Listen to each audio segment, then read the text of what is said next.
هل نحن نظراؤكم؟ لا إله إلا الله محمد رسول الله.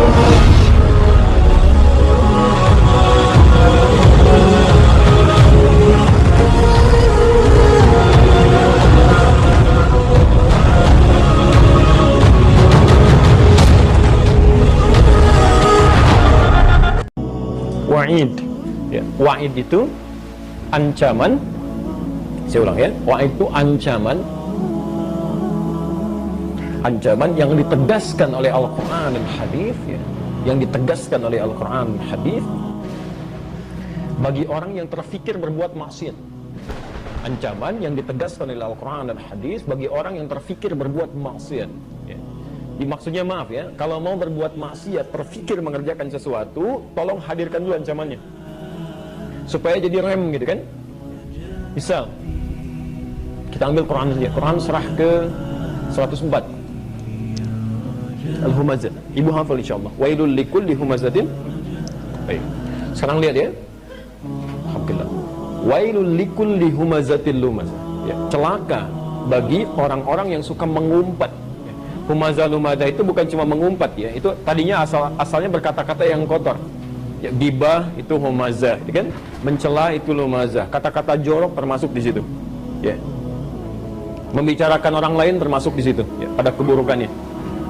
Sekarang ibu cek, humazah itu ada taknya nggak di ujungnya? Ada. Taknya terbuka atau tertutup? Baik, perhatikan sini ya. Humazah. Taknya tertutup. Biasanya tak yang tertutup ini disebut dengan tak marbutah. Tak marbutah itu dalam ilmu bahasa Arab salah satu tanda menunjuk pada perempuan. Baik ya? Biasanya yang sering ngobrol, yang sering diskusi macam-macam laki-laki atau perempuan. Baik. Jadi ada peluang besar ketika ibu ngobrol, itu ada peluang untuk membicarakan orang lain. Ada peluang untuk menghadirkan orang yang tidak terkait dengan masalah ibu gitu. Ya. Dan setan, hati-hati ibu, setan tuh begitu jeli, dia genius, dia bisa masuk ke dalam sifat ini, walaupun cuma taklim. Dan kadang-kadang yang dibicarakan itu persoalan-persoalan yang sifatnya spesifik, gak boleh dibuka gitu. Misal tugas perempuan pertama kan di Quran ketika menjadi istri itu kan gak boleh membuka aib rumah tangga. Apalagi bicara masalah suami gitu kan, pada hal-hal yang tidak boleh dibicarakan. Itu ada di Quran surah keempat ayat 34, posisi paling kiri sebelah atas ya.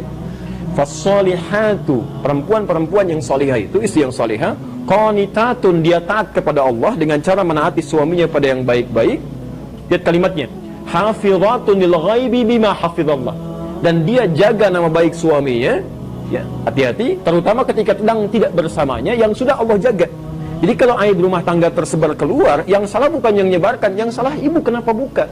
Allah sudah tutup, Anda buka gitu.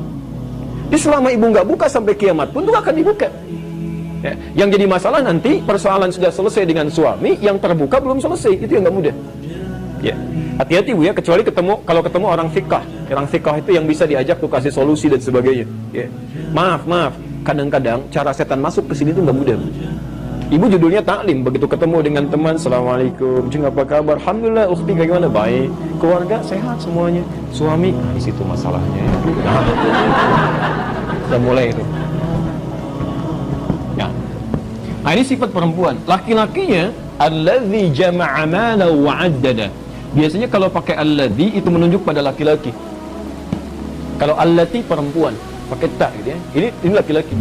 Jadi istrinya sibuk kumpul-kumpul kadang gosip, laki-lakinya sibuk kerja dunia ngitung-ngitung harta, lupa ibadah gitu.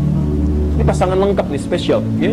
Masya Allah, laki-lakinya sibuk kumpulin harta, perempuannya sibuk gosip, persis dengan Abu Lahab yang disebutkan di Quran itu. Jadi suami yang hitung-hitung cari kumpulkan, istrinya kumpul dengan temannya, bicarakan macam-macam, ibadah lupa. Baik, pelan-pelan ya. Kalau ibu terfikir untuk membicarakan orang lain dalam keburukan dan suami lupa dengan ibadah, maka perhatikan ancamannya. Kalla, jangan pernah kerjakan. Pas kalau ada kalla itu, sebenarnya terjemah yang paling baik bukan sekali-kali tidak ya. Jangan pernah lakukan, jangan pernah. La yumbadanna fil khutama. Orang seperti ini kami akan sediakan tempat pulangnya di akhirat, neraka yang spesial. Ya, neraka spesial. Oh, hati-hati ya. Ibu jangan cuma cari dunia dengan yang spesial, mie goreng spesial, macam-macam spesial. Ada neraka yang sifatnya spesial ya, untuk orang ini diantaranya. Namanya hutamah. Apa itu neraka hutamah? narullahil muqadah, yaitu sifat api neraka yang tidak akan pindah saat membakar kecuali sampai matang dulu ke dalamnya. Jadi misal kalau dibakar dari bawah, ya, nanti orang ini cara dibakarnya di neraka itu diikat, Bu. Ya. Kan ada orang yang dibakarnya itu nggak diikat. Jadi siksa paling ringan di neraka itu, yang paling ringan itu orang ditarik ubun-ubunnya begini. An-Nisa ayat 56, posisi paling kanan sebelah atas ke bawah sedikit.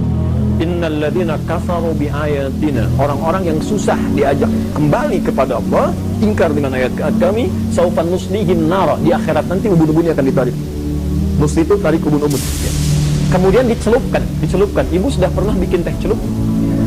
Nah, itu bahasa Arabnya nusli. Teh celup kan begini ya, dimasukkan, angkat lagi kan, ya. Nanti ada malaikat yang tugasnya celup, angkat. Kullama nadijat juluduhum, tatkala dicelupkan hancur semua tubuhnya plus dengan kulit-kulitnya. Kenapa disebutkan kulit? Karena kulit indera perasa yang paling dalam. Jadi begitu macam-macam kena hal ya, itu kan yang perasa pertama kan kulit ya. Baik, tapi ini tidak. Kalau kulitnya habis misalnya, cuman sampai situ saja, mungkin akan hilang rasa sakitnya. Tapi ini baddalnahum juludan ghairaha. Celupkan, hancur, angkat lagi, sembuh lagi. Celupkan, hancur, angkat lagi, sembuh lagi. Tapi dia nggak diikat, cuman nggak bisa bebas. Informasi saja, 1 harinya sama dengan 1000 tahun. 1 detiknya sama dengan kurang lebih 48 hari. Jadi kalau dicelupkan ke situ 40 detik saja, 1 detik saja, itu sama dengan 48 hari. Nggak percaya silakan aja gitu kan. Itu nggak mudah. Ya. Baik. Enggak, saya tanyakan begitu karena ada yang nantang, Bu. Di Quran ada yang nantang. Ya, Quran surah kedua Al-Baqarah ayat 80, posisi paling kiri sebelah atas. Wa qalu lan tamassana an-naru illa ayyaman ma'dudah. Ada orang-orang dari kalangan Yahudi, kalangan Nasrani mengatakan, kami ini dekat dengan Allah, rajin ibadah. Kalau salah dikit-dikit masuk neraka, paling-paling beberapa hari aja keluar. Ya, silakan cek ya. Quran surah kedua ayat 80. Wa qalu lan tamassana an-naru illa ayyaman ma'dudah. Paling-paling kalau dihukum di neraka sebentar, sudah seperti itu, sudah nanti keluar lagi beberapa hari saja. Makanya nanti dijawab di ayat Quran yang lain bahwa silakan aja kalau mau seharinya 1000 tahun. Ya, 1 detiknya 48 hari. Kalau dicelupkan siksanya begitu yang paling ringan. Tapi yang ini enggak. Yang ini bukan dipegang tapi diikat. Fi amadin mumaddada. Tangannya diikat, kakinya diikat, dan cara membakarnya itu dilas dari bawah. Dan dia nggak akan pernah naik sampai matang dalamnya. Matang ini sembuh lagi. Begitu naik, maaf, allati tatali'u 'alal afidah, dia akan membakar sampai otak yang paling dalam. Kalau bahasa bebasnya, apa sih isi otak kamu ini sampai lupa ibadah, sampai lupa bekal pulang? Kerja lagi, uang lagi, hitung lagi. Yang ini kerjain, gosipin orang dan sebagainya. Nih rasakan, membakar sampai ke dalamnya. Dan dia nggak bisa bebas karena diikat. Makanya orang-orang yang ingin membicarakan keburukan orang lain, mencela orang, sibuk dengan dunia, lupa dengan ibadah, ini keluarkan dulu nih. Makanya maaf, kalau bahasa saya kurang menyenangkan. Teman-teman yang bekerja aktif dimanapun, bisnis dimanapun, itu kalau mengeluarkan ayat ini mustahil berbuat curang dalam bisnis itu. Mustahil lupa sholat, kan? Dia bisa tuliskan. Ini yang pertama kali menerapkan yang ini di Indonesia itu Kiai Haji Ahmad Dahlan, yang mendirikan Muhammadiyah itu 18 November 1912, namanya Muhammad Darwish, yang pergi kemudian ke Mekah, pulang dari situ berganti nama Ahmad Dahlan oleh gurunya. Ya, itu pun sampai keturunan pada Nabi SAW. Ya, Muhammad Darwish, Ahmad Dahlan, Kiai Ahmad Dahlan bin Kiai Abu Bakar bin Kiai Ilyas bin Sayyid Sulaiman bin Demang Jurang Juru Kapindo bin Demang Jurang Juru Sapisan bin Kiai Gerbak bin Maulana Ishaq. Maulana Ishaq itu anaknya Ahmad Jumadil Kubra.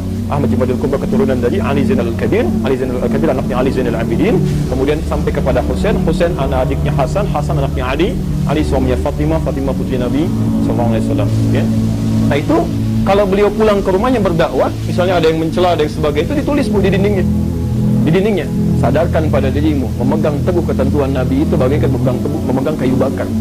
Ya, memegang kayu bakar, kuatkan dirimu, itu dituliskan. Sama pria-pria yang menuliskan, ayo tiba waktunya sholat. Boleh jadi kamu tanda tangan kontrak dengan diwafatkan oleh Allah Subhanahu wa taala. Itu begitu mendengar seruan adzan, dia bisa tinggalkan. Masya Allah. Sama, ibu ingin bicarakan orang, ingat ya, kamu bicara pada orang, kamu diikat, otak kamu dibakar dari bawah sampai atas. Bikinkan dulu. Kalau ada orang yang masih nekat melakukannya, berarti ada yang salah dalam dirinya. Makanya otaknya dibakar nanti gitu ya. Ini disebut ma'in.